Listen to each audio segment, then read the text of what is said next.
Y este martes los diputados constituyentes definieron los criterios para elaborar el reglamento interno. Mi compañero Edwin Hernández nos cuenta al respecto. Durante la primera sesión de la Asamblea Constituyente, la cual inició luego de varias horas de debate, fueron nombrados los 11 diputados que conformarán la comisión redactora del reglamento para su gobierno interior. Diputada Elvira Daniel Cabazaga, de Morena. Diputada Marta Patricia Ruiz Anchondo, de Morena. Diputado Julio César Moreno Rivera, del PRD. Diputado José Eduardo Escobedo Miramontes, del PRI. Diputado Mauricio Tabe Chartea, del PAN. Diputado Luis Alejandro Bustos Olivares, del Partido Verde. Diputado René Cervera García, del Movimiento Ciudadano. Diputada María Eugenia Ocampo Bedoya, de Nueva Alianza.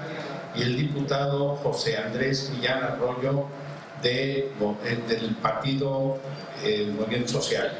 El secretario de la mesa instaladora, Javier Jiménez Espriu, dijo que el acuerdo firmado por la Junta de Decanos establece que el grupo parlamentario con mayor número de votación contará con 2 integrantes. Además, a estos 9 se sumarán 2 diputados más, uno de los designados por el Ejecutivo Federal, en este caso Claudia Pastor Ibadilla, y otro diputado de los designados por el jefe de gobierno, el cual está aún por definirse. En el caso del diputado independiente, este no podrá formar parte del cuerpo de trabajo que redactará el reglamento, pero podrá emitir sus aportaciones. El artículo 7º transitorio de la Reforma Política de la Ciudad de México establece que el reglamento para el gobierno interior de la Asamblea Constituyente deberá quedar aprobado dentro de los 10 días posteriores a la instalación de la Asamblea, por lo que a más tardar el 25 de septiembre deberá estar listo dicho alineamiento.